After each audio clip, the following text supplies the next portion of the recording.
Yeah. That's crazy. Okay, hold on. We're going to do our little thing.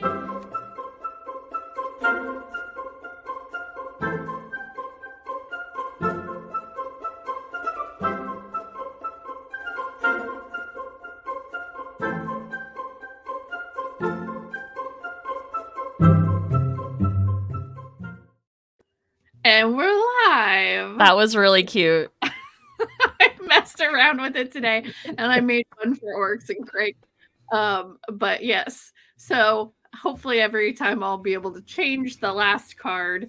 But yeah, and it's way too peppy music, but it's the music that I started at the beginning with. And so I will keep using it. It's pretty good. It makes you excited for the books. I mean, at least this book isn't. It's depressing, but it's not. It is depressing. It's not quite as bleak as like an entire apocalypse. On it, yeah. I don't know. I thought it was bleaker, really, almost, and like in a different way. Yeah, it's more of a personal. I felt like Orcs and Craig from before was more like I could detach from it a lot more. This one there was no detaching from. Yeah. So it's the whole like the death of millions is nothing, but like the death of one is a tragedy. Yeah. Well, that's not quite what was happening, but I get your point. Yeah. Okay, so welcome to Even Footnotes. We are today discussing, I don't know if it'll be backward, Babel by R.F. Kuang. That is our book for this month. Today, just Kayla, Rick, and I are going to be doing this because other people got sick and have stuff. So they're lost. Stupid stuff getting in the way. But Rick, I understand that you have only finished this book today, so I think that means you're it for just a basic overview. About 10 minutes ago, I think. Rick, I was saying this to Aaryn, and I wanted to tell this to you in person, so I'm going to do it live, so that way, there's all this, so that way it's recorded. You can get my reaction. I need to eat my hat a little bit, because I truly did not believe that you were going to finish this book. Wow. And I doubted you the entire time, and I'm actually very proud of you for finishing this book 10 minutes before stream started. To be fair, I was more than 500 doing pages. The audiobook, and not gonna lie, today it was like 2 times speed, so it was real fast. But I mean, I made it. You did. I'm surprised. I don't know how people, like, I've tried to speed it up, and once I get above like 1.2, I'm like, my brain doesn't comprehend it anymore. I will say, I think you did partly the audiobook as well for this. I did. I listened to parts of it mostly because my kiddo was starting school, and the carpool line at his school was taking me 2 hours a day to get through. Once in the morning, 1 hour in the morning, 1 hour in the afternoon. And it was a lot. And it's like a 22 hour audiobook, so I also think that the audiobook added a lot to it because I wouldn't be able to speak any of the Chinese, and so it was nice to be able to hear that audibly. And so sometimes, because you can kind of skip through chapters, I really liked the footnote aspect of the book. I liked it, especially in the audiobook. I mean, I haven't read the physical book at all, but I liked that they, number one, had a different speaker for the footnotes, and number two, that they actually read them and they didn't skip over them like other audiobooks do. Do other audiobooks? I mean, I've not read or not listened. I just recently listened to one of, because I think Penguin Random House is re-recording all of Terry Pratchett's books, and I listened to Mort, and they have Bill Nye doing all of the footnotes in all of the books. I love that. Wow. Yeah. So like whenever there's a footnote, because that's the one I can think of that there's a lot of footnotes in Discworld. So, but those audiobooks, by the way, if you have, like, those are great. Like, I had read all of them, but I was just like, ooh, I have a credit and I would like to listen to this. Totally unrelated to Babel, but Kayla and I were talking the other day. I totally thought that I owned Good Omens. I'm dumb. It's not Good Omens. I own Small Gods. Oh, it's a different book. But not by Neil Gaiman at all. Yeah, he's not involved to my knowledge at all. So like I panicked. I was looking for it, and then I was like, oh shit, I just own this one. But you mentioned like the synopsis. This is kind of a hard one to give a synopsis for, in my opinion, because there's, like I was talking about, in our Discord chat, it's kind of to me sort of a typical English book, not like textbook, but just that old time of English literature where it's a little bit slow and not a lot happens, or what does happen is kind of just like interpersonal stuff, and then all of a sudden stuff starts happening. There's a few like major plot points though, I think, that we could go through as far as like a synopsis. So I think that and I don't know if I just assume that it is cholera in the beginning of the book, or it is cholera. Okay, they say it's cholera. Okay, I couldn't remember if I read this at the very beginning of the month, so my memory will be a little bit. But we meet a boy whose mother and family are all dying or have died of cholera. He is very ill. He is saved by an unknown white man who comes and waves some silver over him, because this is a alternative history where magic is basically fueling all of technology, and it is all based on translation and silver. I will say I kind of personally wish that they had explained that a little bit sooner, because I was really confused and did some Googling and accidentally spoiled part of it for myself. Because when they were talking about like heating the food with silver, like silver bars, I'm like, what is that? I don't know if that's like a tiny thing that I'm just not familiar with. Oh, interesting. Yeah, I guess I got that from like the synopsis on the back of the book originally, and like our discussion with it when we first started reading it. So I had that knowledge going into it. But yeah, that's like, I think that's on the back of the book about like the magic is the silver bars that you use language to translate the magic into. I actually like that it took a while to get to it, because it like once you know the mechanism behind it, then it's less mysterious. And as a child, he would have been like, oh, it is just magic. But like, as a weird happenstance, my husband was reading The Open Veins of South America, which is all about colonizers coming and stealing all the silver from South America. Funny. And I was like, way crossover. Like, it was wild. And so he was telling me about his book, and I'm telling him about my book. And aw, that's so cute. Well, he's a nonfiction boy, and I'm a fiction girly, so it's just the fiction version of his book. Yeah, exactly. But yeah, let's continue the synopsis. Okay. Yeah. So, oh my goodness, there are comments aplenty.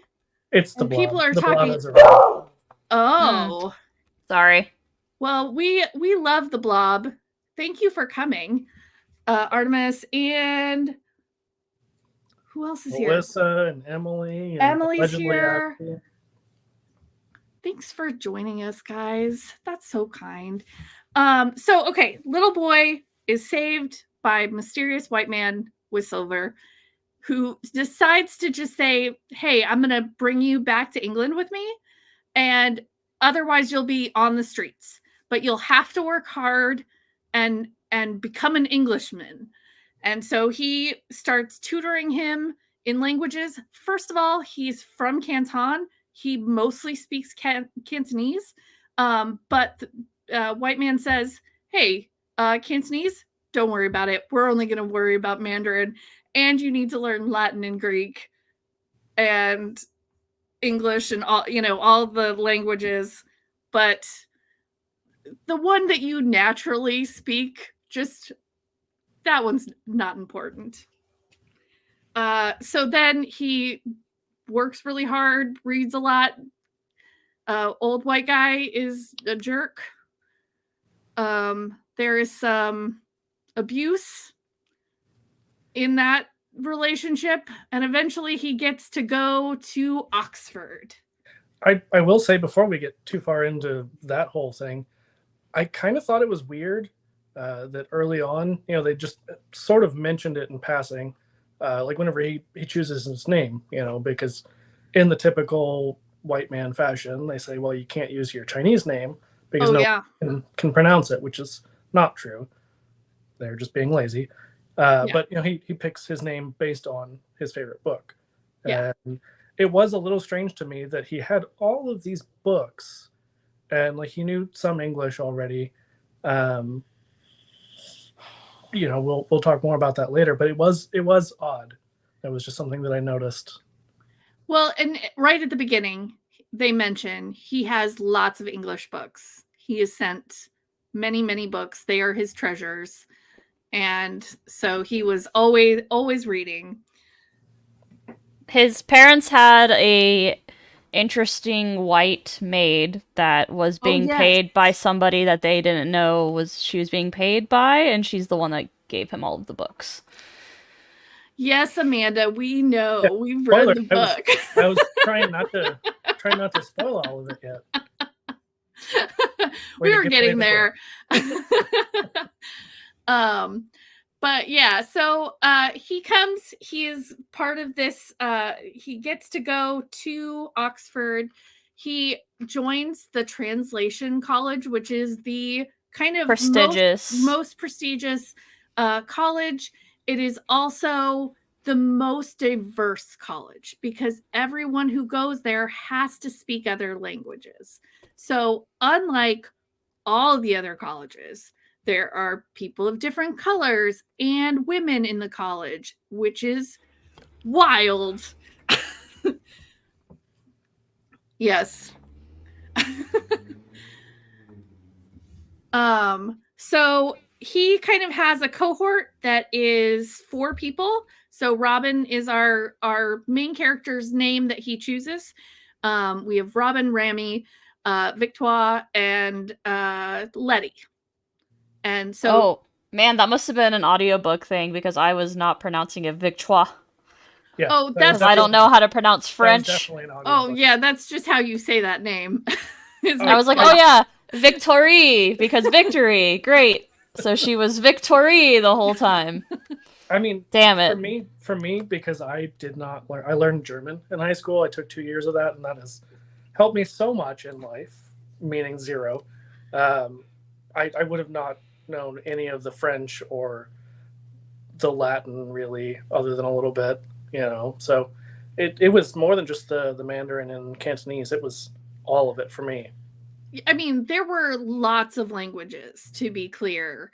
What else did we have? I mean, there was a lot, but there was also Haitian and Creole and Hindi Greek, and Latin, Arabic, Latin, Canada. Yeah, so there were lots of languages, and it was a very intensely linguistic book. I would have loved to have heard it on audiobook, but there was like a 8-month wait for the audiobook. So libraries, the worst. Except not. I checked my book out from the library, so I'm just going to get the audiobook from the library. I'm just kidding because we all love libraries here. But I didn't. This one I own, but lots of library love. So these 4 people go through their 4 years of college together-ish. I think actually we don't go all the way. 3. It's 3. Like 3 and 3.5. Yeah. And that's all I want to say for the overall synopsis, and then we'll kind of break down it slower. The themes. Yeah, but they're a close-knit group of because they are basically going through these things all together. They're in a very it's very rigorous academically. They think none of the other classes like them, but they realize later on that it's actually just that they're all exhausted and they don't have time to say hi to anybody because it's hard. And they come in starry-eyed freshmen and they leave like haggard, pale, senior classmen. Yeah. Do they all leave? Shh, Rick, we're not there yet. But also, I mean, they leave. Okay, that's the verb that we're choosing to use. Yeah. But also, some of them were just straight up bigots. Yes, it was largely just that they were exhausted and they didn't want to deal with these, very energetic, excited kids to them. But some of them straight up were just hateful xenophobes and bigots. Absolutely. I will also mention that this is one of the most diverse cohorts that they've ever had. They have 2 men of color and then one woman of color and 2 women. And 2 women. So although Rami is from India and so looks much like Robin is half white, as we discover, and as Amanda mentioned, we do in fact find out that unknown white man is in fact Robin's actual bio dad, and he comes and just kind of hangs out in China a lot and maybe father some kids so that they can learn English, I guess. He's a charmer. Mm-hmm. Yeah, so it's pretty diverse, though. I mean, they'd had women and, like, 1 or 2 people of color before, but usually, like, 1 at a time. Right. And also, I will mention that the fact that Letty is a white woman who does classical languages, which is like French and Spanish and Italian, those languages, the magic is dying off from those. Because as the like English picks up words from like loan words from other things, we lose those differences in translation that makes the magic happen. And so it is clear that like the languages with the most power are the ones that are more rare for English people to speak. Should we, before we go too much further, should we talk about how the magic actually works? Because we haven't really... Yeah, absolutely. Well, let's talk first about, like, let's broaden the scope a little bit. So kind of like the whole thing with this book is about languages, which I kept saying, like, in the chat while we were reading this book, how nerdy this book is, because it's like... R.F. Kuang is, like, definitely a language nerd. Like, you can tell. She obviously speaks multiple languages. She's obviously, like, studied this intensely, like, made this her whole personality kind of a thing. And you can tell when you're reading it. Yes. You can tell that she went to school there, too. Yes. And to a prestigious language college. Because of the amount of, like, footnotes and, like, translation notes and all of this stuff about language and the history of language. It's not something I would have normally have read, personally, but I'm glad to have read it. But it's like, if you like language, it is a language nerd's dream to read, for sure. I will also say this wasn't my first R.F. Kuang book. I had read The Poppy Wars? The first 2 books of the Poppy Wars. Poppy Wars was not for me. It is, I don't know, it wasn't very memorable to me. It was just kind of extra violent. I also read Yellowface, which was good. Also, maybe not for me because of how much you dislike the main character. And I tend to hate that. Like, I need somebody to kind of root for. And if that is the whole point of your book, is that your person is, like, terrible, it's just... maybe. So really, I mean, Oryx and Crake was never going to be for you. It was never going to be for me. Even if that's fair. Had been that's fair. Not as prevalent, it was not. Yeah. But so because of all the like language stuff, like what we were trying to get to is that the like magic, which I don't even know if you could really call it magic. That's kind of a loose term. It was described as magic going into the book, and then after reading the book, I'm like, nah. It's an unseen force, I guess, but it's all controlled by language and translation. So and you write the difference is between the 2 words, where there isn't an exact translation. So it's the change of 2 words while it's being translated from one language to another, and that kind of like in between meaning is how you get the effect of the magic. And it also requires silver. It does. I don't remember if they explained why specifically silver, why not other elements, but that is the one that. Right. And also, because they do say this in the book, that it comes from South America, where the colonizers, steal it from the natives. Yeah. So in this, the colonizers are stealing the material and the languages that power the magic. And I will say it's not like a hard and fast magic system. It is more of a soft magic system where it's like, yeah, it's a little wibbly wobbly. Like the magic's in the in between. It's not, if you need a hard magic system, this isn't it. It's more sciencey anyways. Like they kind of like explain everything and then like it's all controlled by the silver that they create and like set up, And at points that you're like sitting in lectures with them. Like literally just learning about the translation. Yes. And explaining how if you translate the word translate on a bar of silver, it like explodes and like then ruins that silver, can't be used in anything else. If that silver touches any more silver, that silver is going to lose all its magic. Like, so you're just sitting watching these guys go to class sometimes. But it is extremely nerdy. I will say, how did like overall thoughts of how you liked it? Who wants to go first? Rick, you just okay. That's fine. I'll say you just read it, so you have the most to say probably. But I liked it. I would out of 10, I would probably say I liked it about like a 6.5 out of 10. It's not something I would have read, but I'm glad to have read it. It was a lot sometimes.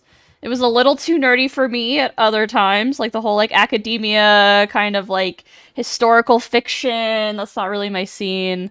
But it was interesting and it made me feel a lot of things, so I enjoyed it overall, I would say. Yeah, the last couple chapters especially, it was like, holy shit. We went from kind of, like you said, Aaryn, sometimes sitting in class, and they touched on some heavier themes, but it was always just kind of like, well, we'll keep going and we'll just go to the next semester or term, I guess they call it.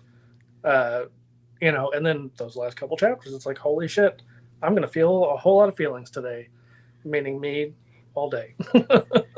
Until 10 minutes ago. Yeah. Well, so now it's like 30 minutes ago. Right.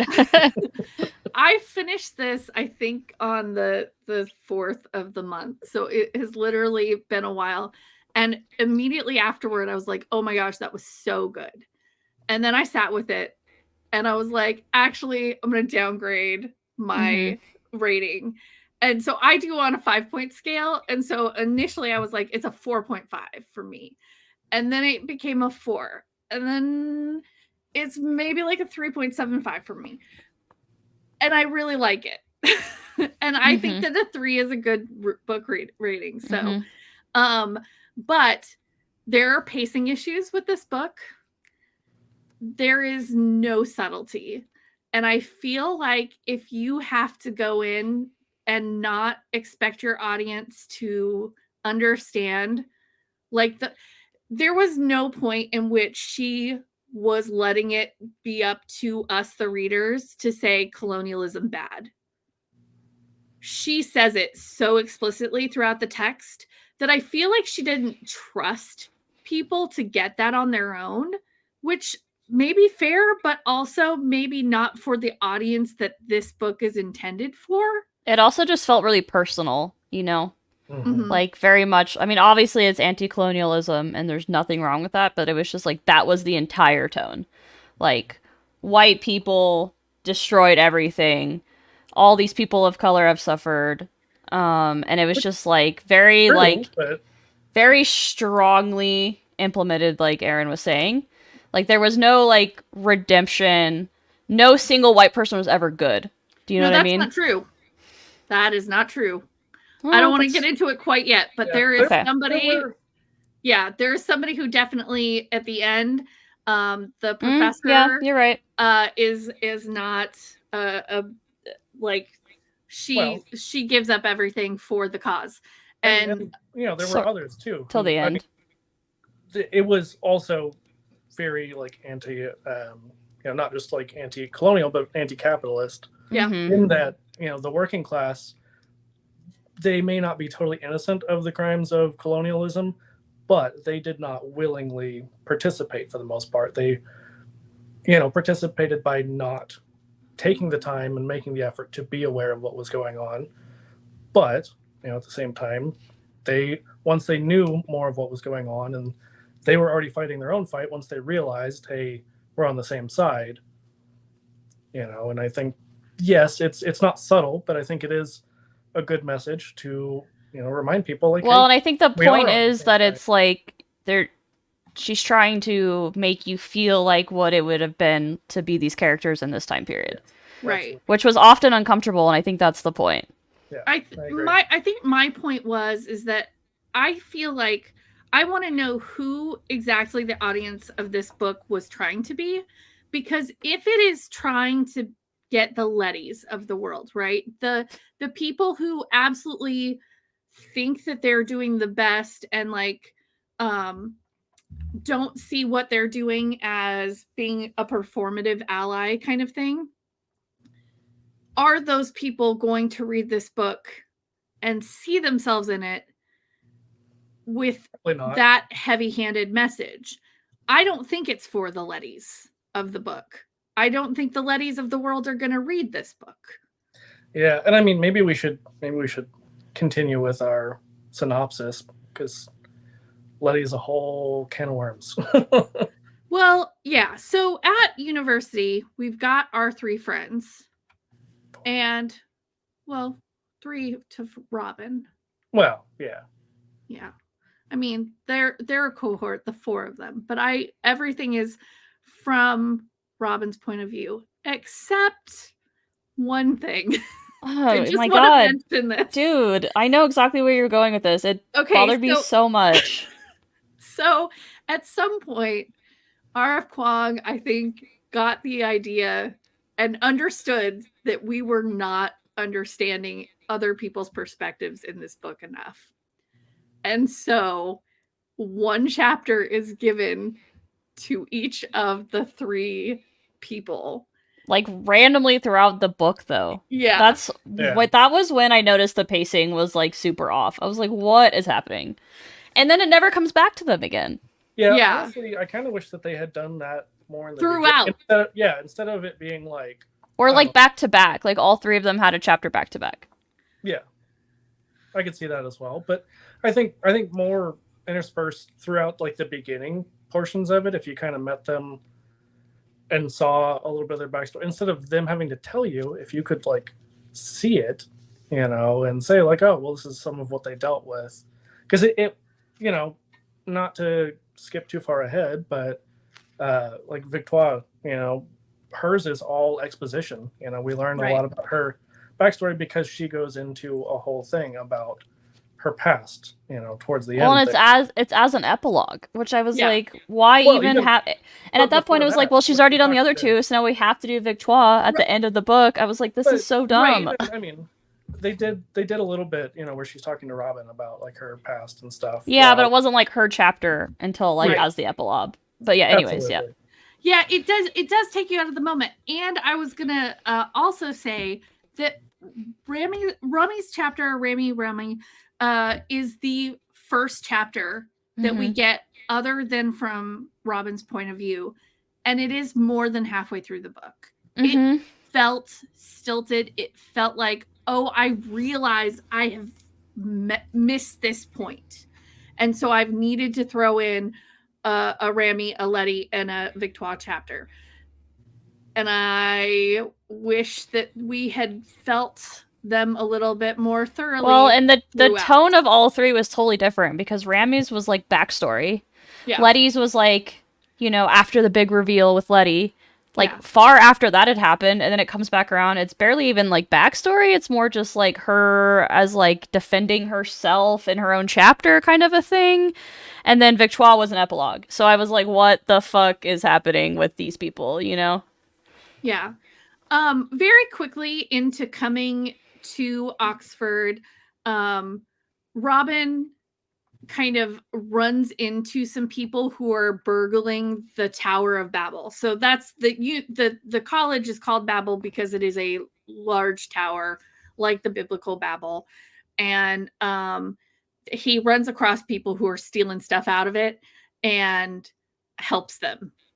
Like, yes, Oxford, like in England. Like she even makes, I think in the first part of the book, there's like a beginning where she's like, hey, this is pretty based in historical Oxford, but also like it's a fantasy book, which I don't know. That was like the introduction of it. Yeah, I don't know. It was like her kind of to be included. Well, I think I felt like she was defending herself. You know, she was like, I did my best to research 1800s Oxford, England, and I talked to a bunch of historians to get like the feel and like the language down and stuff, but also it's fantasy, so like don't come at me because I got some things wrong. That's basically what she said. So I did like though that, you know, she talks about some of the non-magical historical inaccuracies. You know, like she really liked the coffee shop, so she's like, well, it wasn't built until later, but you know, I included it because I liked it so much. It wasn't there at that time, you know. And then something else, there was some other thing that didn't happen until a couple of years after the book was set, that she's like, I just moved it up a little bit, you know. And it's like, it's good to know, you know. I like that she pointed that out and didn't try to beat around the bush of like, oh well, I just didn't know, or it makes me feel like she's had to deal with trolls. Oh, for honestly. Sure. That's exactly how the intro felt when she said all that stuff. She was literally like, don't come at me. Like, I did what I had to do to get this information, you know? And that this is a fantasy story. And like, yes, this is... Well, and she's a woman of color. Like, that's like her whole voice as an author, right? Is she's kind of like, I'm telling these stories that need to be told. Don't fucking tell me that you don't like the way I wrote it or that I didn't put enough information in it for you. Yeah. Right.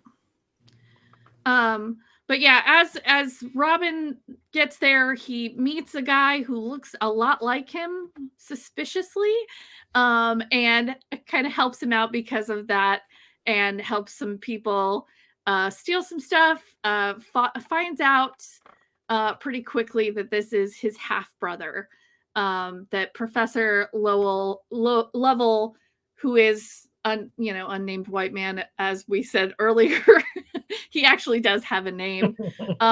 Has fathered more than one Chinese children and brings them to Britain to be language students. Also, around the same time, it may be slightly later, but it's interesting to me that we learned that Professor Lovell didn't have any money or position until he married into a rich family, had kids with this woman, and then had nothing to do with them, basically. So he's not only he's a gold digger. Yeah, like he's not only a piece of shit who like goes and, you know, knocks up Chinese women, but he does it in his own country too, just so that he can advance in position and wealth. Yeah. Well, and I mean, the whole thing, like, they make it very clear from, I think, probably year 2, that things like this magic does not cost anything to keep up, but they keep charging people for it, basically, so that they can make more money. Yeah, and they control the supply completely. Yeah. And they even say around that same time that, you know, we could make it last longer, but like you said, but Caleb, then we wouldn't have the income. And we could also charge less, but we set the prices and nobody knows the difference. Yep. Yeah. So it is only benefiting them and the ultra wealthy. It's taking away jobs from working class people and the labor union movement in England. And so anybody who is not upper class and white doesn't get to benefit from this. What I noticed is that, at least for this time period in England, is that the silver is essentially like steam and coal power. That kind of revolutionized England, even though they still have steam and coal in this like universe. Silver like kind of made them obsolete, but it's kind of like the way that things progressed is exactly the same as it progressed with coal and steam. Well, it is interesting to me that they didn't really talk about this until very, very close to the end, where they talked about, without getting into all the other details of it, but they talked about like how the silver affected like steam engines, how it didn't just remove them, but it amplified them. It almost made them more like our engines now. Right. And just reduced how much coal they needed. But it made it so that way, like, coal wasn't that effective of a power source like it would have been back then. Right. It also made things run more smoothly, run more safely, make things cleaner. Yes. Yeah, more aesthetic. Yeah, I do think it's interesting how it's like they kind of imply that it almost worked like a GPS or something, or like the like shitty Tesla self-driving system where they talk at one point about somebody when the silver isn't working for reasons we'll get into, that somebody is like not paying attention going around a corner and they crash and they go off a cliff because of it. It's like that's interesting to me that it works in those weird minute ways. Yeah, because they had basically like a safely home kind of thing on all the transportation that was just about making sure people wouldn't get hurt. It was like I think it was actually translated for safety and efficiency. Yeah. In the same bar, so that way you could go faster and be safe, and also like be efficient and still be safe. So you could like take really tight corners really fast, and then the like carriage would correct itself. Right. Yeah. So we have a brother who has disappeared himself from the school. He has faked his own death, which we kind of come to find out is a pretty common thing. That people just, on these trips abroad, they just kind of disappear sometimes.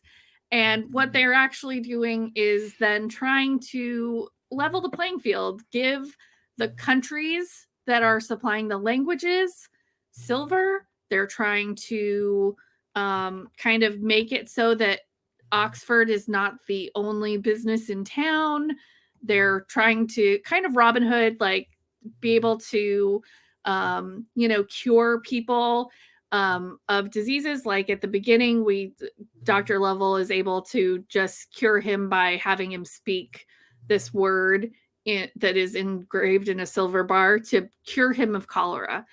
But he was also aware that Dad was there for weeks and his mom was dying in front of him. And then he just comes one day and says, okay, just you. I just save you, little Robin. How convenient. Yeah. But so he did the same thing to Griffin, who is the brother.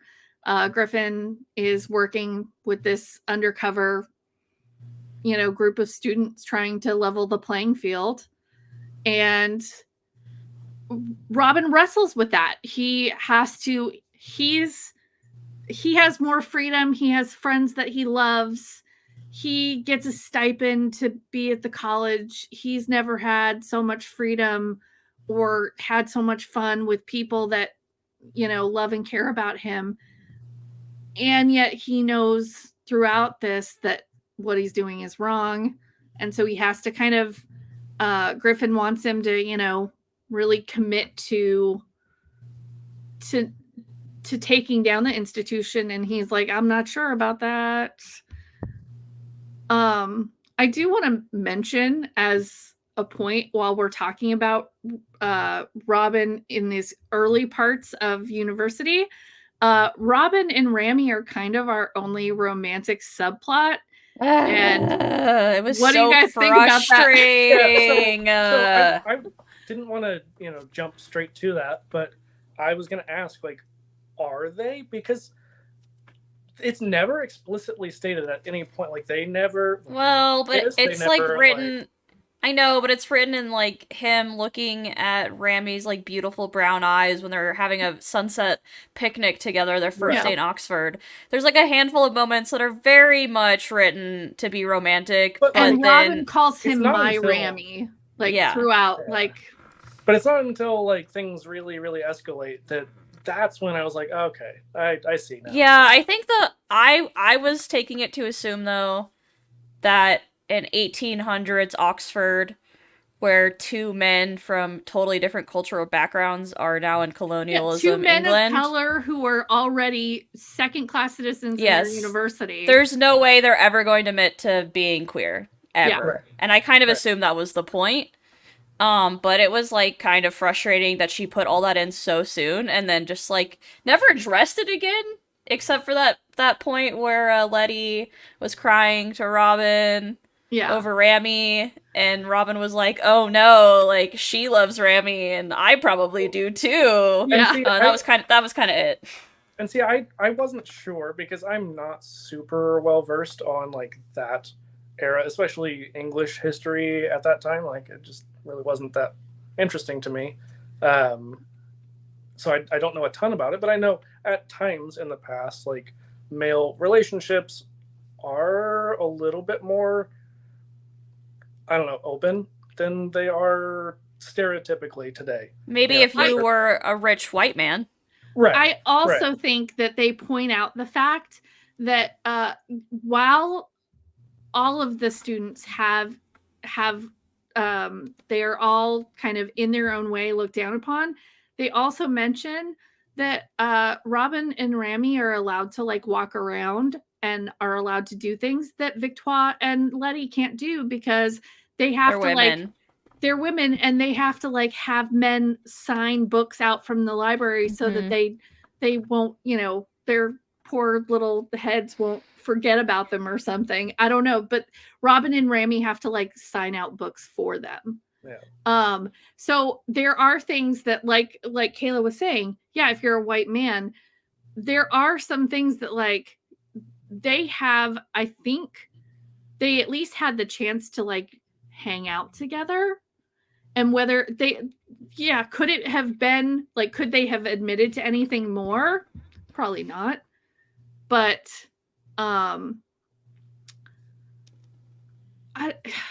it's tough. I also think even if they were white men at that time, they couldn't have openly been queer, because it still would have been just as just because I mean, I don't like you're saying, I don't know the history, but it seems like, at least the way it was written from this point of view, that it was very much the nuclear family was already in full swing as far as, like, those ideologies, you know, like, the man is in charge of the household, the woman stays home, you know, like, women's rights were still, like, just barely budding at that time. Yeah, because they do talk about the suffrage. And I don't imagine that, like, homosexuality would have even been understood. Probably not by society at large. I mean, I know that it existed, and I know that there were people. Well, obviously, yeah. I mean, it existed throughout the whole world and all of history. Right. But I mean, like, even publicly, there were people who were openly gay. But, you know, we do know that there are people. I think it was Oscar Wilde who was imprisoned, and I believe even executed for being gay. You know, sometime in this era-ish. Yeah.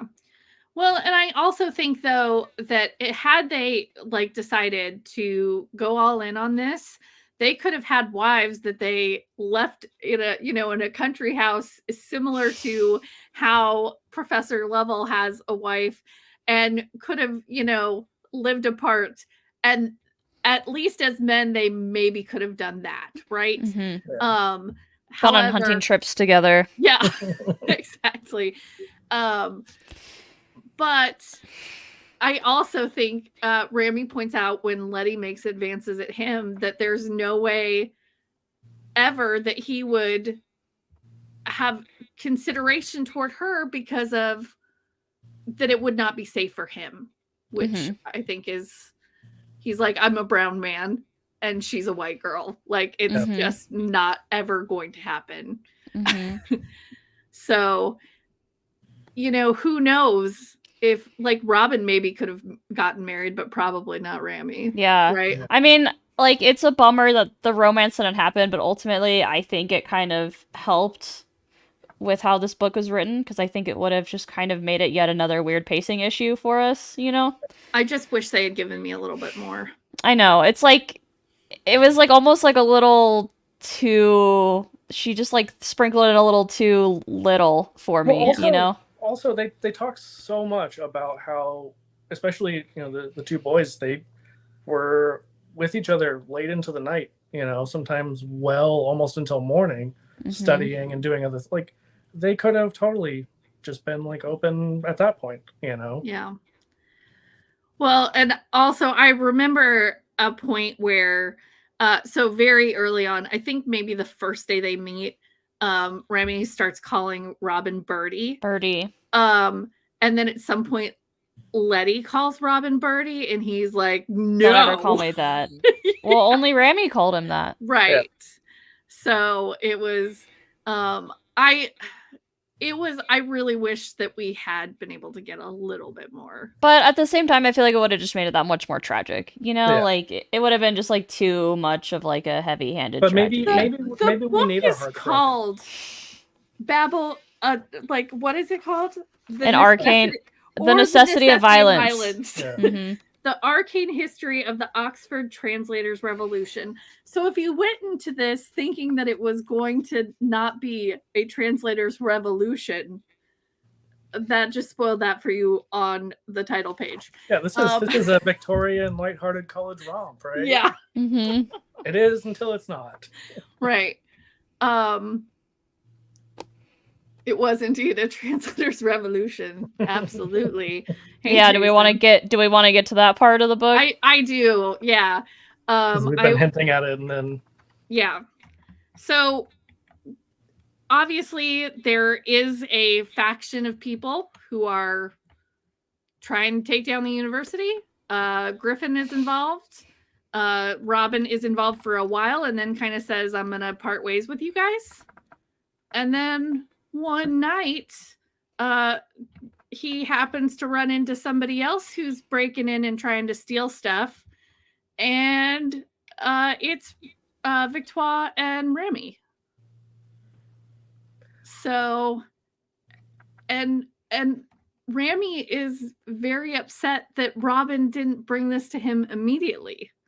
Which I this is probably my perspective, being a cis white man, that I didn't really pick up on the romantic subplot. Like I kind of knew there was maybe some hints here and there. Oh gosh, Rick, really? It was okay. It was kind of obvious in the beginning, at least. But again, I don't know enough about that era, But it was subtle, Yeah, and at the same time.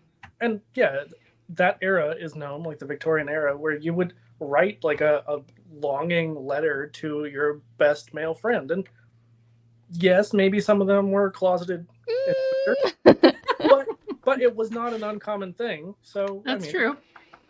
Yeah, it's the way it's described, though. It's very romantic. Yeah, I just didn't want to assume, and it was very subtle until it wasn't, which could be the subtitle to this book: "Subtle Until It's Not." For the first page, when she tells us that there will be a translator's revolution, and that colonialism bad. And capitalism bad. What was the what page do we think it stopped being not subtle? I mean, I don't know about page, but yes, the introduction is like, other than that, until things really start to escalate, about the time that they do, meet and realize they're all in the Hermes Society, except for Letty. It was still relatively subtle. They were just kind of hinting at like his being torn between the two worlds of, the things that he was given. They do talk, I think at that point. Yeah, because they don't go to Canton until after, right? Yeah, it's right after though this happens. They because they get in a fight about it, and they don't talk about the Hermes Society. They are going to be somebody is going to take the fall, and what Robin decides to do is take the fall for Letty or for Victoire and Remy so that they can go away. And everybody finds, or I think Level is the one who says, like, you've got to decide now. Like, we can just forget that this happened. If you're in, you're in. Don't hang out with Griffin. he's a loser and not as talented as you. And the guilt there. Like, yeah. There'd been some other moments of guilt of like, oh, we gave you all these things. Oh, absolutely. And, of like Robin saying, well, you guys took me away from everything that I knew. But that was the point where it really came to a full front. It was very much the white savior attitude. You would have been on the streets and dying. You would have died of cholera. We gave you an education. We gave you a stipend. You'd be nothing without us. Exactly. You'd be all these racial stereotypes that we've perpetuated amongst ourselves if it wasn't for me, the white man. Chinese people, blah, blah, blah. It's not your fault that you're lazy, and I helped you overcome that. Yes. Yeah. Oh, and then it only gets worse from there. Yeah. But so when he basically says, okay, sure, like I'll just fully on your side, he just is like, okay, we're taking your whole cohort to China right now. Like, get on the boat. And Lovell and the four of them just go. But yeah, Rami is really mad at Robin because Robin absolutely had talked about before that, like, yeah, if Rami would have been all in on this, like he would, and would he have done it safely?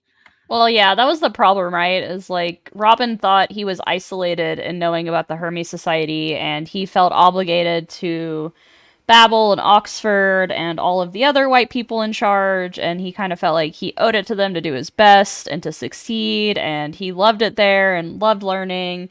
So he didn't want to get any of his friends and he didn't want to get any of his friends in trouble because then they would lose their scholarships and they'd probably go to jail, and so he's protecting them. And so then Rami got really mad when he found out that they'd all known all along about it. And the fact that he had basically found out the first week of classes and hadn't shared it with them, because he would have been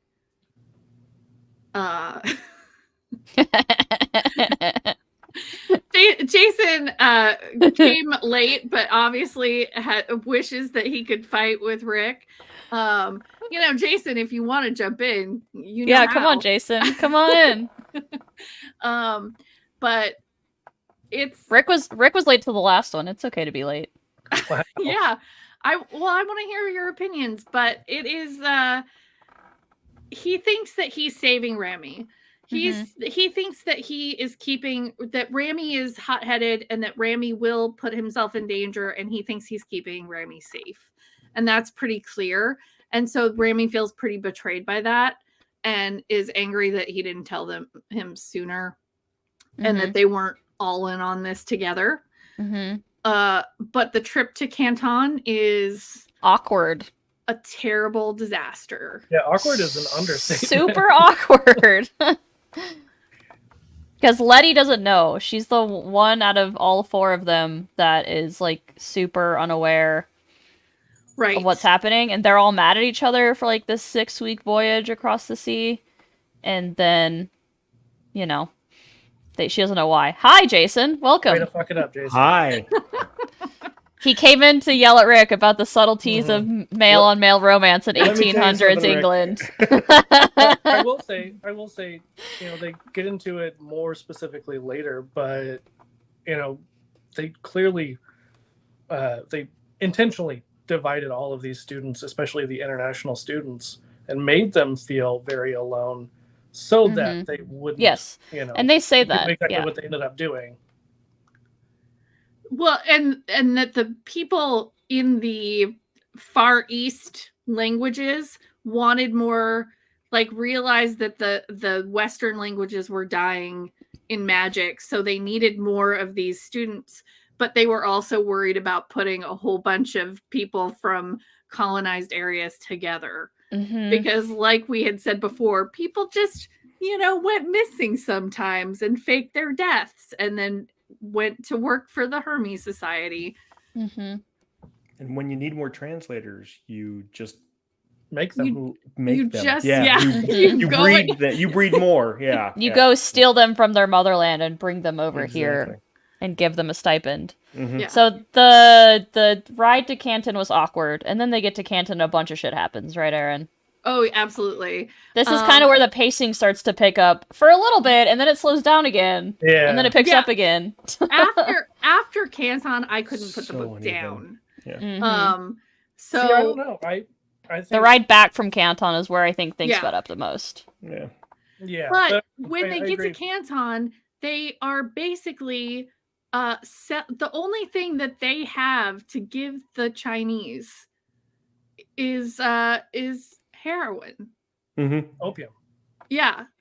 So they're selling drugs, and like they've outlawed it in England, but they're like, we gotta have a free market here so that you guys can all just go and, because your people really like it because they're lazy, obviously. Well, can I interject for a second? The whole point of the free market thing is that China has a ton of silver that they're just sitting on, and they know that it's valuable, and they don't want to sell it. They want to use it for their own purposes. Well, but they also mentioned that's the only thing that they want from, like, they don't want the opium. The silver is the only thing they actually want. That's where I'm getting to that. Sorry. Yeah. So Jesus, China has a bunch of silver, and England wants it. Yes. They're like, give me the silver. We'll trade you tea. We'll trade you fine goods. And China's like, nah, we don't want any of that nonsense from the West. Yeah. And so England's getting like increasingly frustrated that China won't trade their silver with them. And so they're basically like instilling this opium into them and getting them addicted to it, so that way they can let's go make to them war addicted to our product. And then steal their silver from them is the point. It's not just a matter of getting them addicted to the opium, although that's definitely it. It's also being able to use the opium as a reason to start the war, because they know that the Chinese will say, no, this is a terrible drug that's ruining our country. We don't want this here. We don't want this here. Which is what Robin ends up kind of unwittingly instigating. Right. So he is taken as the only person who speaks the language, is taken on as a translator for this high level kind of thing with a business person from England and a Chinese official. And the Chinese official just kind of takes him to the side and he's like, hey, so they gonna listen to anything that we ask? Are they gonna take anything that we say seriously? And he's like, no, they're not. And so they blow up the drugs. The Chinese blow up the English ship of opium. Which they had already said, like, it's illegal to bring it into our country. Like, this was not the first time that they had done this. It was not like, first time. They were like, no, you guys knew. And yes, we're going to seize your illegal shipment and destroy it. And I'm sure the Chinese were aware how well the English react to people dumping or ruining their goods at a dock. Yeah, had that happened already? Given how that they had responded about 100 years before this. It had happened already. Yeah, right. There was some precedent there. Yeah.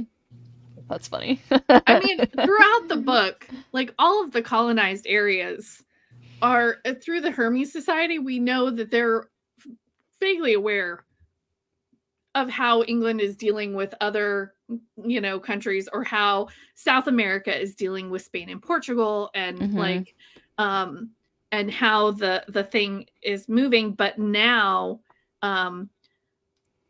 like, there is starting to be power in North America with the Americans, but mostly like Spain and Portugal don't have any power anymore. It's all Britain at this moment.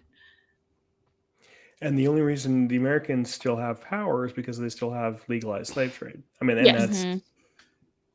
Yeah, the Civil War hadn't started yet, and that's actually... There's something at the very end of the book that I wanted to talk about, but I'm going to wait till we get there. It's not for another 30 years or so at this point. Yeah.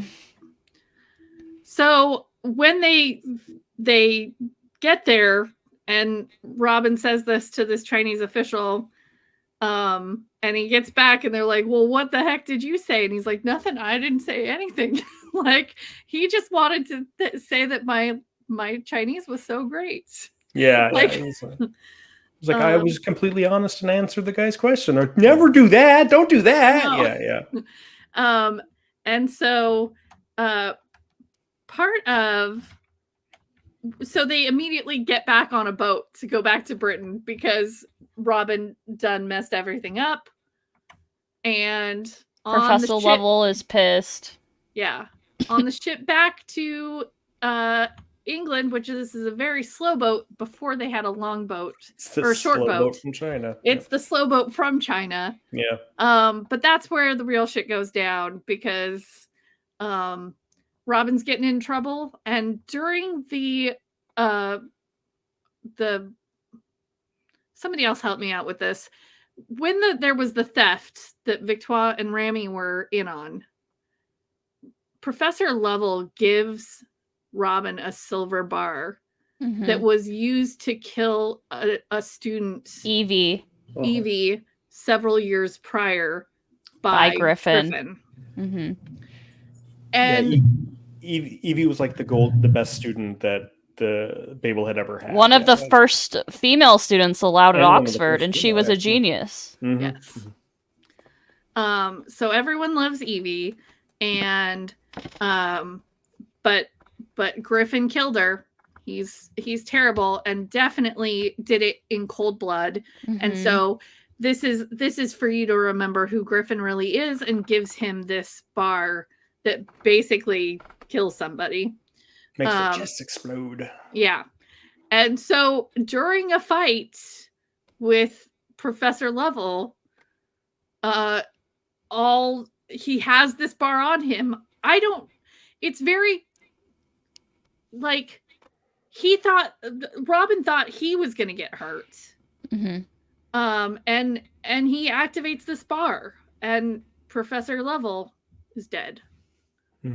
And so they have to cover that up, and everybody is on board for that. Which was so weird. That was such a weird part to me. The cleaning up of all of the blood and viscera and guts of this human being exploded in his cabin, and like nobody ever checked on him that whole time. Well, but they did have, there were a lot of diseases, and they had a pretty good, saying he's quarantining. I know. It was more just like, I couldn't get past the fact that they were able to clean up like all of the blood off of his stuff and like get rid of all of the evidence. Alana makes a really good point, though, that because he had been beaten by Professor Lovell in the past, it is kind of definitely like a was self-defense sort of. And Lovell was reaching into his coat pocket or something. Like it looked like he was going for a weapon. Yeah. But they also talk about the fact that they couldn't clean it all up because they did say if anybody happened to just poke their head in for some reason, if they really needed something, then they would see the stains and things like that. So they did clean up most of it, but there was still obviously some evidence. Yeah, a person explodes, it's going to make a mess, is what I hear. Yeah, they didn't have access to a whole bunch of industrial cleaning products.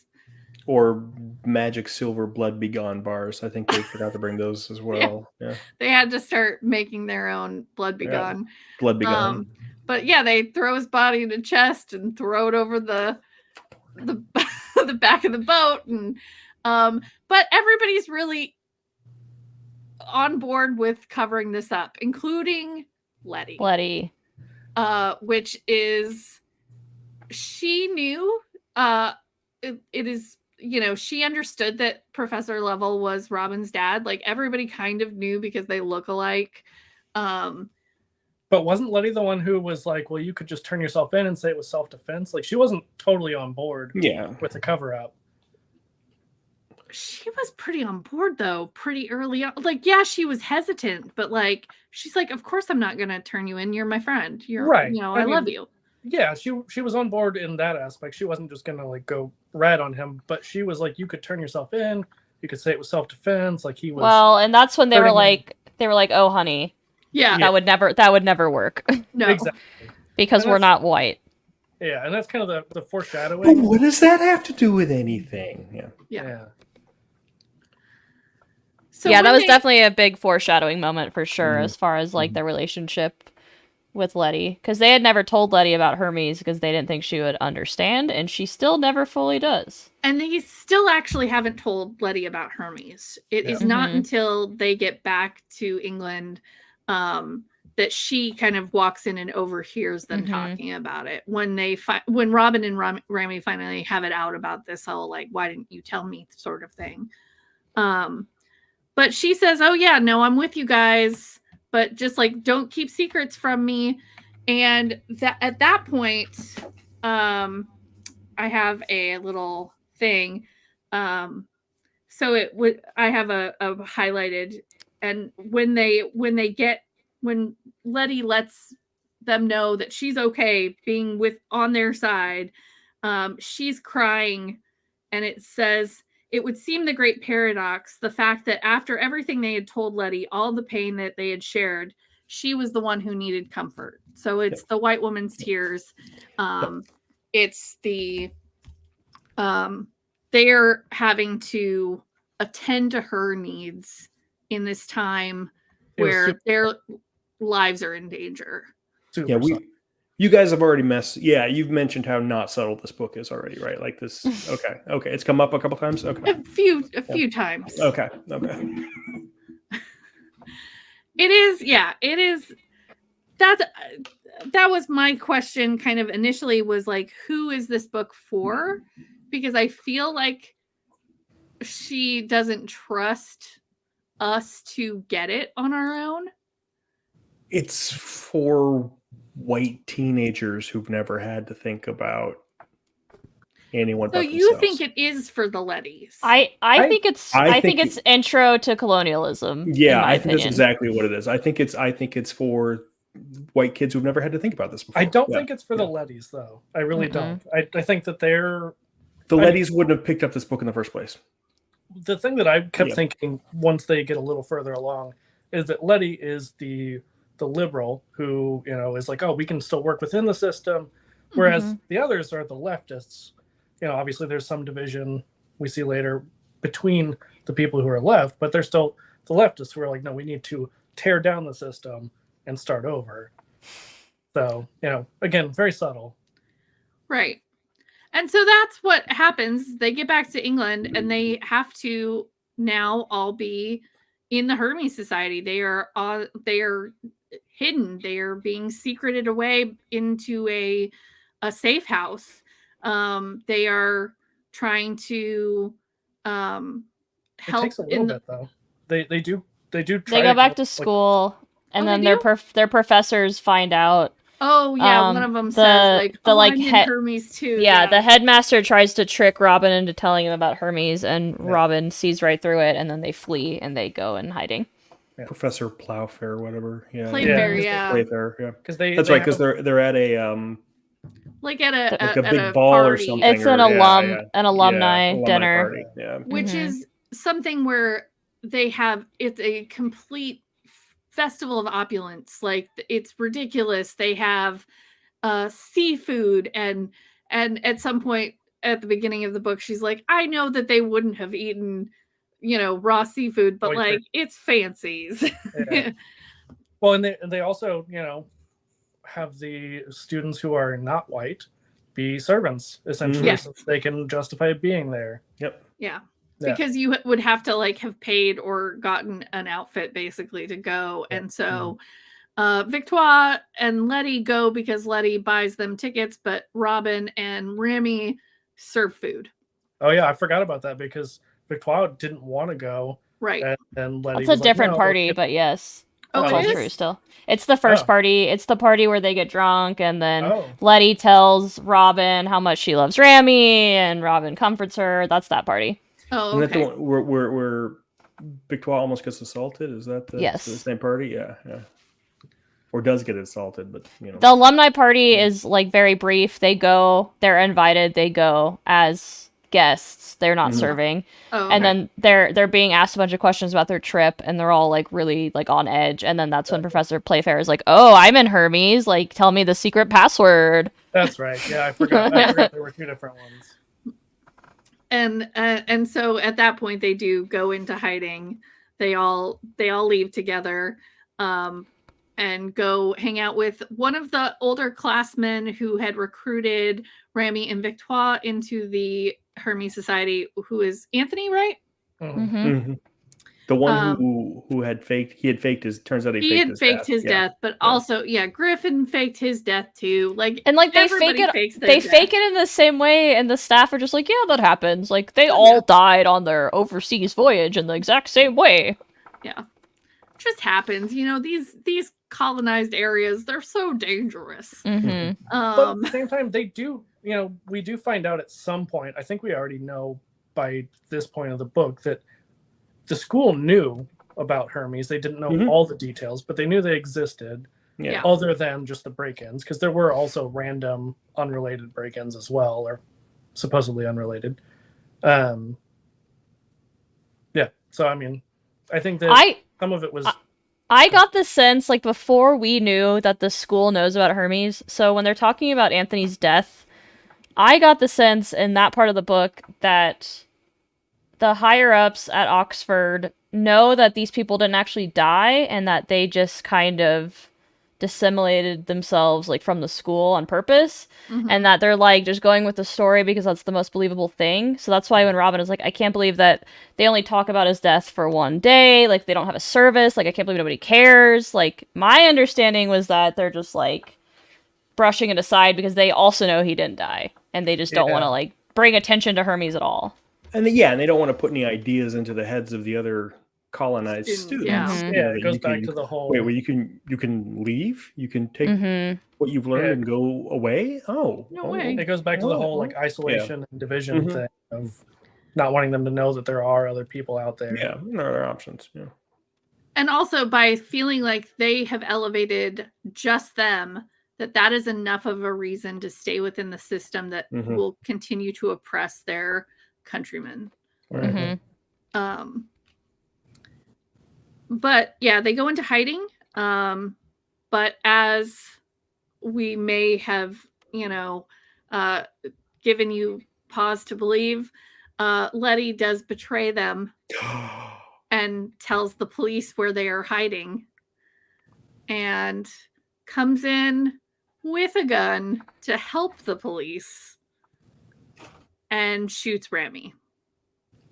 And I have to say, she shoots Victoire, and then Rami jumps in front of the bullet. Go ahead. Yeah. No, go ahead, Kayla. I had really strong feelings about this part of the book. It made me feel a lot of ways. Yeah. I was mad that Letty was the person that did this. Like, I was mad that she was the enemy in this story. And then later I was mad that her chapter was like a totally different person than what she'd been that whole book. And then the next time we see her again, she's that person from before. That was really inconsistent and was kind of frustrating.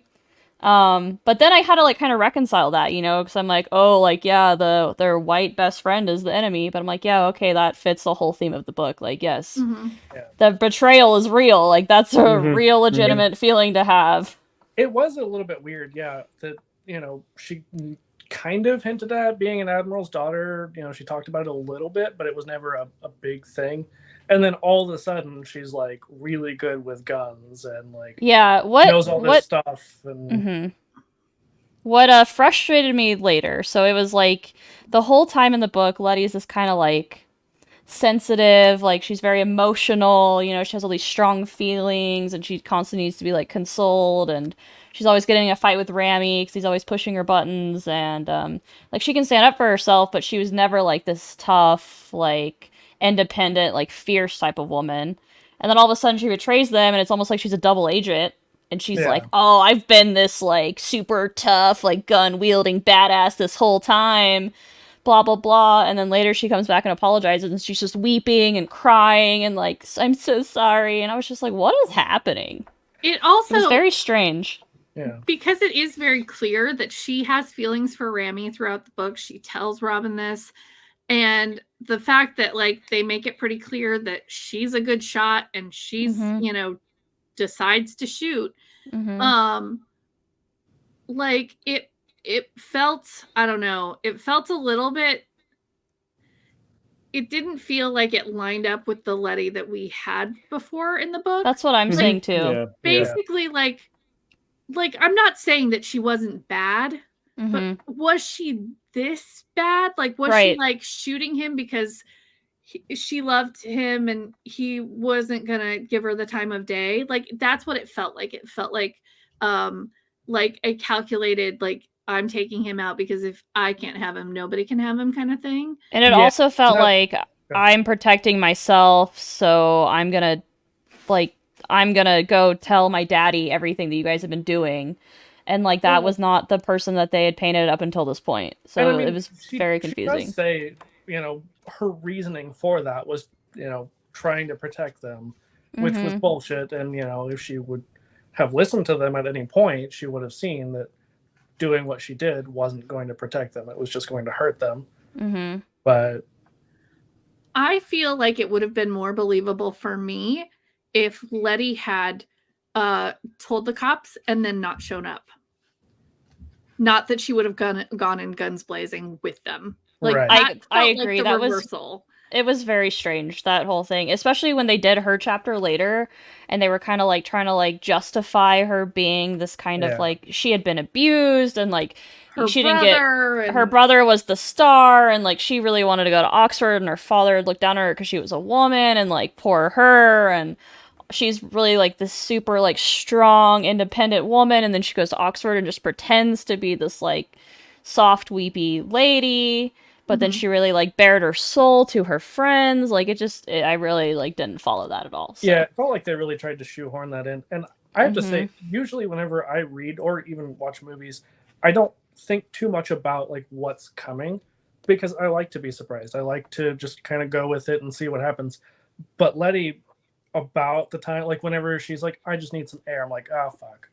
Yeah. Here we go. It's going down some way. And then she does say later when Robin confronts her at the end that it was an accident, that she didn't want to shoot Rami. And like that again was really weird to me because like why would she spend so much time, the author, painting her as this like woman that has a perfect steady hand with a gun and knows everything about firearms and like was front line in the police force. Like she was aiming for Victoire. That's the whole thing. She was aiming And Robin and Rami both tried to get in the way, and Rami was just the one who got there first. So it kind of felt to me like the same thing she was doing with Robin on the ship, where she was like, "No, you didn't mean to shoot him. He was like doing it." Like she's self-gaslighting at that point. Yeah. I just think that I still would have thought she was the bad guy of the piece in this without her pulling the trigger. Without her, Alana makes a good point as well. That Letty mentions again the same thing that Lovell did. Of like, well, think about all the good things that the school did for you and how they did all this stuff.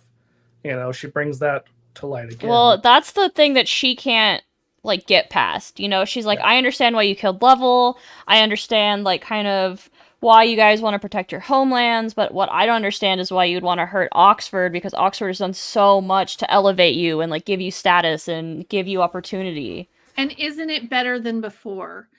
Isn't it good enough that you've gotten past your initial point of entry, basically? Well, and like, we've kind of skipped over, the whole strike, part. We've kind of skipped to a little bit later. But, she kind of does the stereotypical white person thing of like, well, couldn't you do this like non-violently? Couldn't you do this, more peacefully? We could have protested. We could have worked from the inside and taken it down.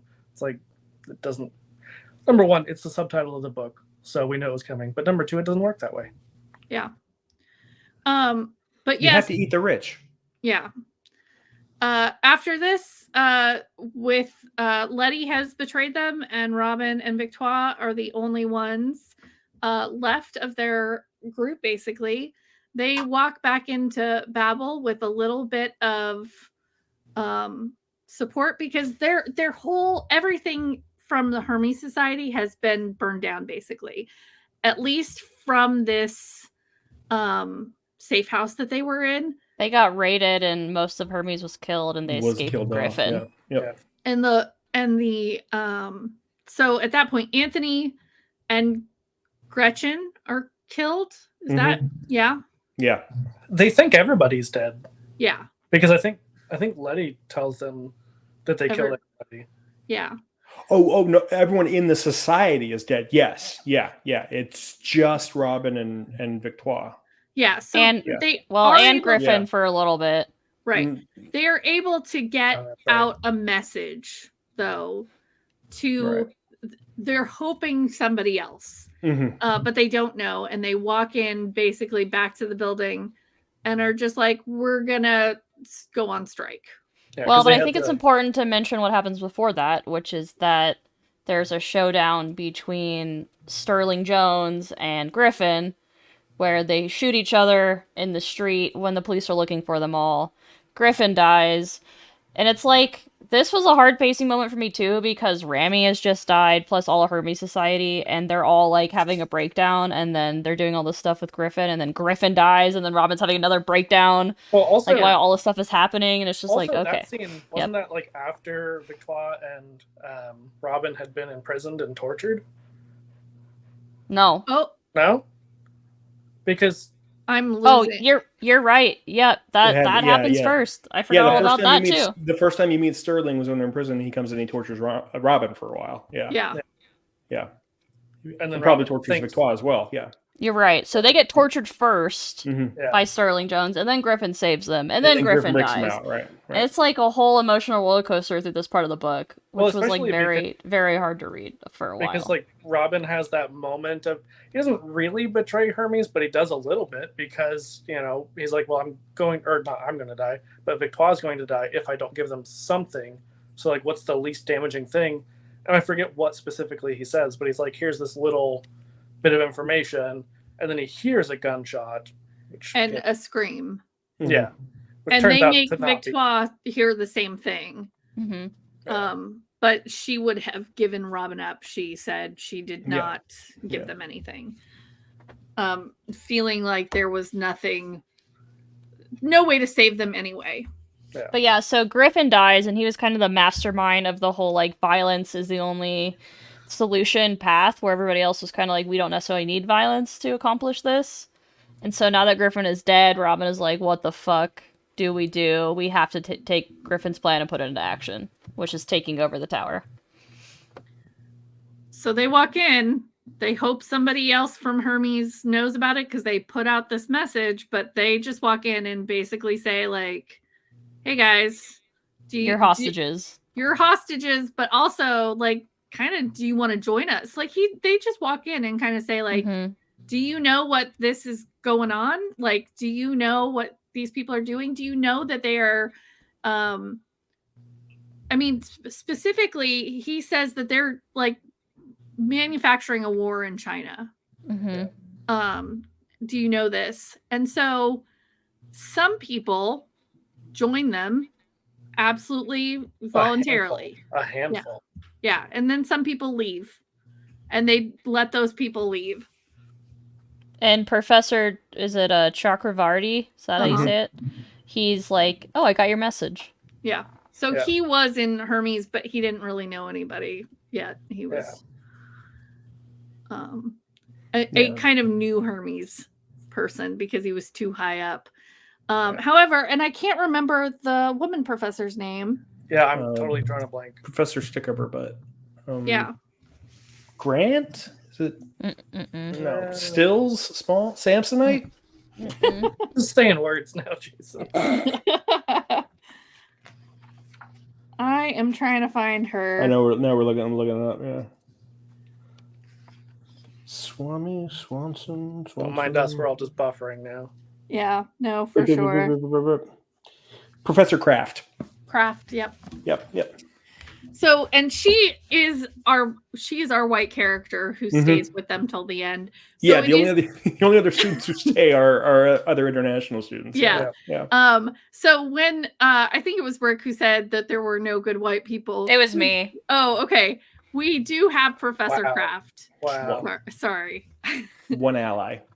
One ally who does not do that. But they basically let all the silver in the country stop working. It takes time, but they're holed up in there. They've got no supplies, but they're not repairing anything. And I mean, like we had mentioned before, cars go off cliffs. The big thing is that they figure out that they know that the London Bridge is going to fall, right? Yeah. Shortly after one of the other towers on campus collapses because it was due like that day for maintenance. And right. And yes, and they also get help from the factory workers who were also protesting at the time. Yes. Mm-hmm. Yeah. So the other good white people. Right. Which and to be fair, that allows them to continue on. They build barricades. They give them supplies because they had just walked in with not really knowing how long they could do this. They didn't have they had like a week's worth of food, maybe. Yeah. Two guns and some gumption. That's what they had. But so they do this for a long time, and guess what? Nobody is gonna fold. You know, they make their demands pretty clear that they don't want this war in China to happen, that they are, saying that we need to share the wealth of the silver with the countries that we are taking the languages from. But they say, nope, you got to stop this. And they eventually send in armed people. And for some of it, like the workers help defend the tower. They try and light it on fire a couple times. That was the students that before they ever sent the army, some of the students from the other programs came and they tried to set it on fire. But it's a stone tower. Well, and it had wards still at that point, which made it indestructible. Yeah, they're basically holding all of England under siege via not letting the silver be repaired, and Parliament doesn't really give a shit because they don't care about the poor people. They also stop. They end up taking out the amplification, like bit by bit. The resonator bars, which is a thing we haven't really talked about. So, but things start to fail quicker than they would have naturally. Yeah. It's like knocking out all the power plants in the area. Yeah, it just but they get to a point where basically they're not going to be let to win. They have told them that there is no amnesty. Nope, they're not doing it. So what do they decide? They decide that the way to do this is to blow up the tower. And they were given that piece of information on how to do it by Translate very early on in their academic careers by Professor Playfair, who was a big old douche. Yep. But they're going to need a bunch of people to stay behind and blow shit up. So they kind of say, like, who's staying, who's not.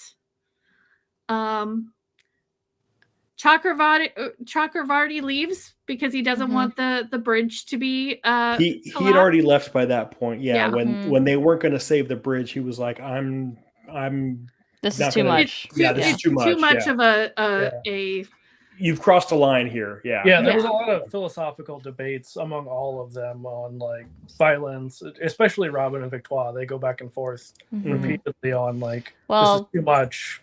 Yeah. Violence versus non-violent. Robin has kind of taken on like the role of Griffin, right? He's like, because of his grief, he's like, well, Griffin wanted violence, so I'm going to go all in and just have full violence. It is the only way. I can see that now. Like, this is the only way this is going to work. And Victoire is like, who are you? Like, why are you doing this? Why do you want to kill yourself? This is ridiculous. It's not the only way. Let's be reasonable, you know? Yeah. And also talks about the fact that like this is personal. I've got another highlight, but this is part of the time when he is coming to understand this. And this is Robin's point of view. And he's like, there's no stepping back and forth between the two worlds, no seeing and not seeing, no holding a hand over one eye or the other, like a child playing a game. You're either a part of this institution, one of the bricks that held everything up, or you weren't. So that is when he's deciding that he can't be a part of holding up this institution. All in all, he's just another brick in the wall. Yeah. He didn't need no education. He didn't need no thought control. Jeez Louise. I was thinking London Bridge is falling down, but that's fine. That was good. That worked too. So I think it's Ibrahim and Victoire leave the tower. Mm-hmm. Yep. The protesters, the union people, they get them out and get them into the countryside and get them on boats, I think, to America. To America, yeah. Victoire for sure. I don't remember. I have so that's the thing I want to talk about the most. So I'm gonna let you finish. Was yeah, but we'll get there. Okay. Yeah, and Kraft and a couple of the legal, like they were upper level students, but they were not translators. They were in the legal department, or they weren't doing the magic. Basically, right. You have to be at a certain level to be able to do the magical parts. But every now and again, there are language students who aren't at that caliber who basically just do law stuff. They translate contracts. And so a bunch of those people are from colonized countries, and they stay.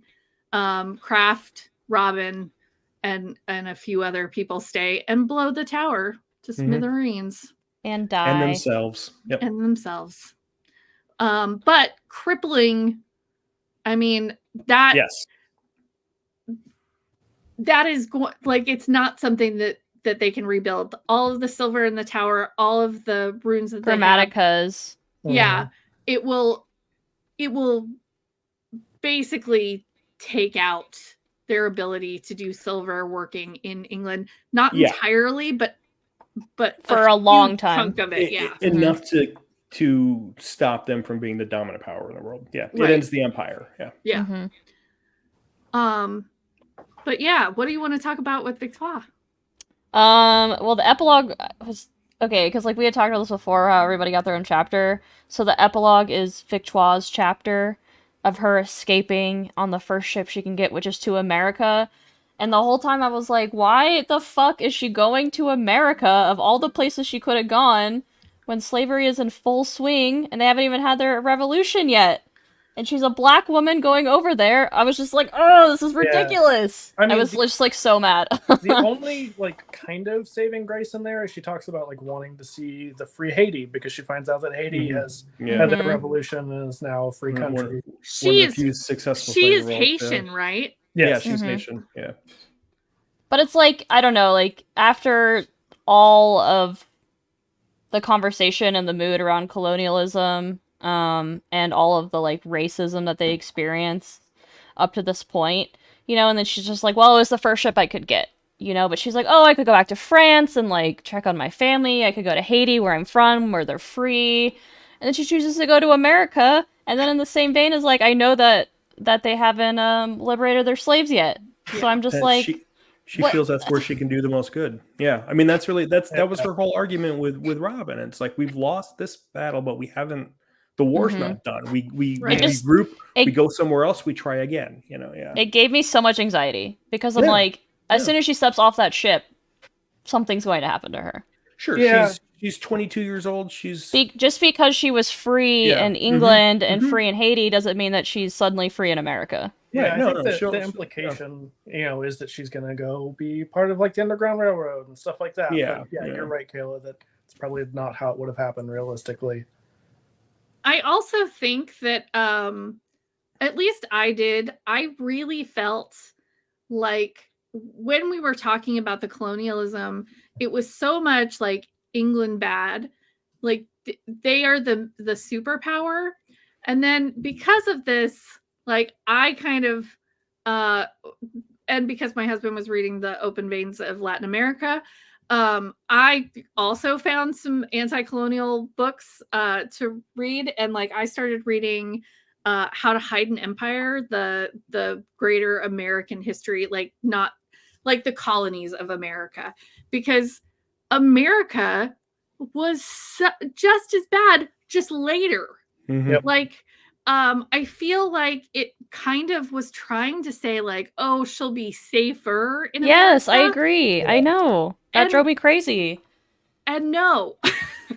Like, because, you know, it's America was doing the same thing to the Philippines and and they were in full swing with their colonialism too. I mean, they were doing exactly the same thing as England. They didn't have quite as much power at that point, but they were about to. Yeah. And we're totally not still doing it. I mean, depending on where she ended That's over. up. Depending on where she ended up in America, I mean, if she followed the Haitians and ended up in Louisiana, in New Orleans, there were some spots where an African, a Creole woman could be okay at that time for a couple of decades at least. But even if she landed in the North, and even if she landed in the North, slavery was still legal there. So it was. It's a roll of the dice. She's going to be on the run regardless, whether but I will say, I liked that epilogue being her chapter, but I wish, like what we had said earlier, that we had more other character chapters, and then that as an epilogue, because that would have made more sense, like having that be kind of how the book ends, and we hadn't had her chapter yet. She was like, oh shit, I forgot about Victoire, let me put her chapter in, you know? Well, and that's how all of the chapters felt to me. Yes. Oh shit, we haven't explored any of these other people. Like, I really, when we first met Rami and all of a sudden there was all this chemistry between Rami and Robin, I was like, oh, good. We're going to have a side character that matters. Yeah. And then I was like, no. Kiss, kiss, kiss. Oh, yeah. I know Rick picked up on that right away. Yeah. Fuck off. Anyway, they touched briefly on, the fact that, like, the suffrage movement is ongoing, at least in England. I don't know if it had even really started to pick up steam in the U.S. because they don't not for another 100 years at that point. Yeah, 70 years at that point. Yeah. And they do go in depth. I like, that they talk about the only reason that slavery got outlawed in the places it had been at that point was because it was convenient, basically. Yeah. Not that they wanted it. It's just it made more sense. Mm-hmm. That's how it always is. Like, nobody ever wanted to, I mean, there were people obviously that did want to end slavery for slavery's, ending slavery's sake. Right. But like all the politicians were just like, if I could do this without ending slavery, I'd totally do that. Exactly. And so I don't know. It doesn't end on a very, like, yes, there is progress made in the fact that the silver industry is going to be changed forever by this. And we don't know that the war doesn't happen either. They never say that. Yeah. True. I honestly, and they might be even more inclined to go after the war in China because they need silver. Yeah. Now they need it. It's not just a matter of wanting it. Yeah. And I don't think it's very hopeful. I do feel like that is the option. Once they walked in, they kind of figured, or Robin at least figured, that he wasn't walking out. He knew that. But it wasn't very hopeful. And Robin had been suicidal since he killed his dad. Like for the last half of the book, he was he was looking for ways to die. Yeah. And when Griffin died. I think with Rami, Griffin was kind of a push in that direction, but then especially Rami, like he had nothing at that point. He had Victoire, but that wasn't the same. And Victoire was a dear friend, but not family, not his brother, and not the person he loved. Yeah. Secretly. But in case people hadn't noticed, we kind of have had a little bit of a theme of not so hopeful. Yeah, I was actually. Yeah, I kind of think that it needs to not be hopeful, though. I mean, the whole point is colonialism bad, racism bad. Look what's happened in this long history of oppression to people, and it has not changed that much in the last 100-something years. I think that's kind of the point. Because Babel's not that old of a book, and it was 2018 last year. Yeah, or was it? I feel like it was even. Maybe 2021. Either way, still within the last several years, and there are a lot of parallels. Even if it 22, last year. Oh, okay, yeah. So even more so, the strikes obviously hadn't started with like WGA and all that, but there were other strikes that were pretty significant, and since 2022, it's only escalated. So I think that book was very timely in saying like, hey, here's this issue that used to be a thing. They talk about how it was an issue for those union workers even before that, the strikes that got violently put down by the British government. And there's a lot of, it's not subtle, but there's a lot of like, hey, we need to work together. We need to, do things a certain way or we're going to get violently put down. Yeah. I think it's okay that it's not subtle. I mean, I was like, I was uncomfortable through most of this book, just reading it through the lens of these people that were being oppressed the whole time and how they're trying to explain to a white woman why they're fighting against the system. And she's like, well, why would you do that? Why aren't you grateful? I was You've like, got it so good. You've got it so much better. Yes. It was uncomfortable for sure. Yeah. I like, it's not subtle. It's got its problems. I still think it's a really good book and worth a read. Yeah. Rick didn't get a chance to say if he liked it, and then now that Jason's here, he can say if he's liked it as well. Yeah, that's true. I got distracted. I liked it. I think I would rate it about the same as Aaryn did. I liked the nerdy aspects of it. I liked all the language stuff. That, to me, yes, it was slow, but like anytime that they would talk about like, oh, it came from this language and it used to mean this, and I'm like, yes.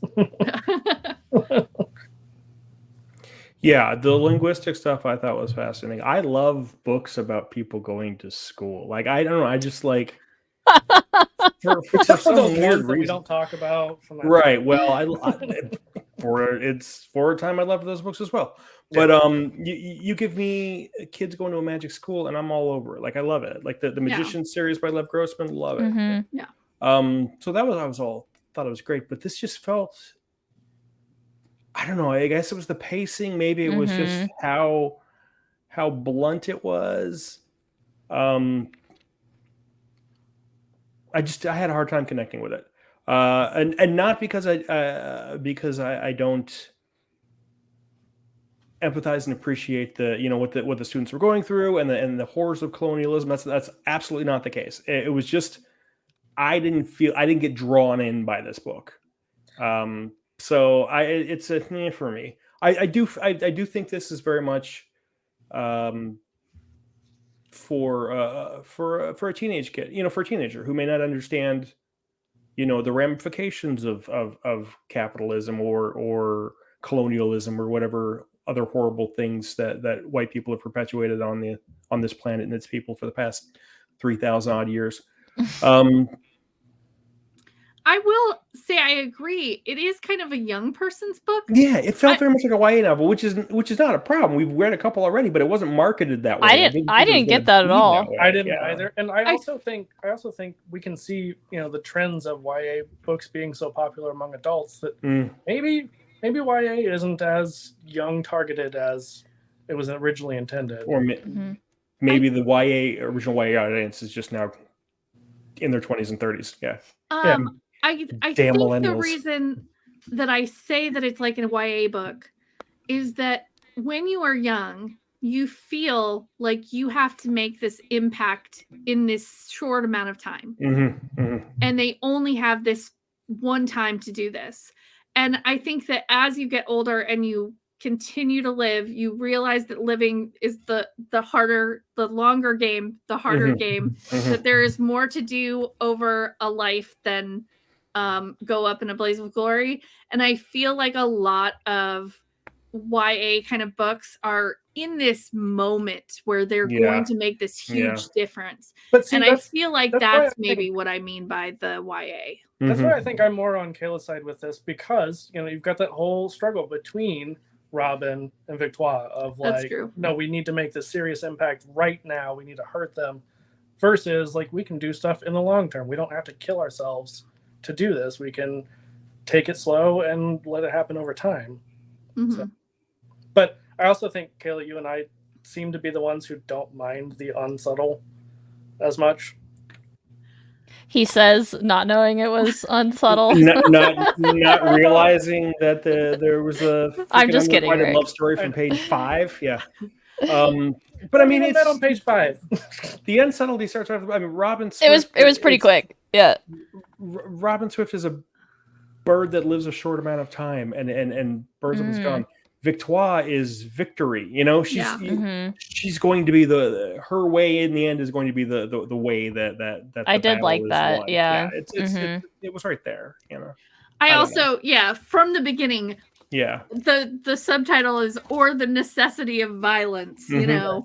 So it was definitely I don't know that it didn't. I think that she could have expected her audience to get that colonialism was bad without it being kind of smacked in their face quite so much. But I don't think it's like, I still think it's worth the read.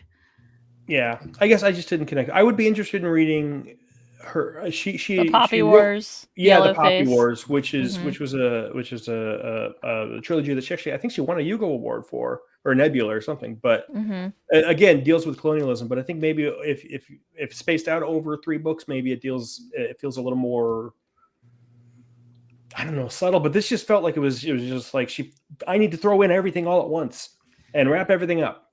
I don't know. It felt rushed. I think it's less the aggressiveness of the tone of the like colonialism is bad. I think that's totally appropriate and fair, and more of like the pacing and like how it was written. Yeah. And just like the kind of like disconnect with like the random character chapters, and like it was super slow when they were like studying in school and all that, and then it slowed down when they got back from Canton, and then it sped up again. And I think that was more the issue than like the actual kind of in your face. This is what it's like to be oppressed by somebody. I think that's it. It's the political stuff was sure great, no problem. But the I didn't feel engaged with the characters, and so that I didn't give up. Definitely not the side characters at all. Yeah, I didn't give a fork what happened in them. You know, it was just, and there was no growth. Nobody grew. Nobody changed. Yeah, I agree. Everyone was two-dimensional. I do think that Robin grew, but however, the way he grew was very stilted. It was all at once. He changed. He did change. But it was all at once. It wasn't like a development. It was changed from one part to many parts. Yeah. He was like, "This is my personality now." Yeah, exactly. Yeah. I'm gonna just take on my dead brother's personality. Yeah. That's all I'm gonna do. Yeah. But I am gonna probably try, if anybody has any last thoughts, kind of thing, to bring us home. I did think Griffin was Robin from the future initially. I was wrong on that one. But I thought because he had the same face. Yeah, dude, totally. Totally. Like, look in the mirror, but it was like an older version of me. Yeah. Like, if this motherfucker figures out how to go back in time with the stupid silver bars by the end of this book, I had completely forgotten that you had messaged me that, and I was like, so funny. You're so smart. You figured it all out. Yeah. And then Aaryn, you're like, oh, you figured it out. I'm like, I knew it. That's a great way to end the whole discussion too. I do want to say that currently we are now all caught up on our episodes, so these episodes will be coming out once a month. Once this one goes up, we will be putting these up in real time with as we do them. And our book for October, just to really bring home the sad, is In the Dream House by Carmen Maria Machado, which content warnings for this one will include emotional and sexual abuse and body dysmorphia, eating disorders, toxic relationships, gaslighting. And it's a true story too. It's even better. It's a memoir. It's a memoir, yeah. Since I just got done editing the Oryx and Crake, at the end of that one, I'm like, I think I'm going to set out the next one because this one was kind of depressing, and I thought that Babel was the one with all the trigger warnings that I was going to skip, and I already own the next one, so I'm just going to read it. I've already hate every minute of it. Yeah, no, I've already started reading it, and it's fantastic. I'm gonna wait till closer to the end of the month. Me too. It's a much shorter book than Babel. Yes. I'm reading the second Oryx and Crake, so I'm not doing much better. Yeah, I'm gonna be honest. I know I told you about it, Kayla, that after Oryx and Crake I read the Penelopiad So I read another Margaret You Atwood read more book. Margaret Atwood, And then I read a really depressing Star Wars book where everybody Nice. dies in the end. I'm like, well, this is Nice. great. I'm doing so good. All right, Nick, we got to read some Terry Pratchett or something after this one. Like we need. I actually, palate so that cleanser, was part of like I got through like 10 books this month. Like I was putting them away, but I read Weird Sisters and Mort this month. I so love Mort. it was a very nice palate cleanser between my Imperialism America book and I read a whole lot of nonfiction this month, and my brain needed a rest, so I reread some Pratchett. While we're talking about upcoming books, is November mine or is that December? I don't remember what our next books are. I can look that up for you. Because I know we had a list somewhere, and I have no Same idea. here a lot. I've got a lot as well. Our next book is going to be William Shatner's Sophie's Choice. So everybody enjoy that one. Okay, hang on, I got it. So next is The Prey of the Gods. Okay. By Nikki Drayden. And then Who Fears Death by Nnedi Okorafor. Cool. I don't know either one of those. That's exciting. Yep. They're both science fiction fantasy type. Yeah. The November one, I haven't read. It just sounded really interesting. So what a strange step outside for us to read some sort of sci-fi fantasy book. I know, right? It's wild. All right. Well, I think I gotta go, you guys. But thanks for the discussion, Jason. I'm glad you hopped on halfway through. Thanks for letting me hop on. Appreciate it. I had thoughts. Thank you for so many people for joining us. This is great. So cool. Great turnout. Thanks, Alana, for all of your texts, chat inclusions, and everybody else that joined. We missed you, Alana. We hope we can get you on the next one. Yeah. But so long for us, and we'll see you next month with In the Dream House by Carmen Maria Machado. Bye. We're even for the games. Bye. Yeah.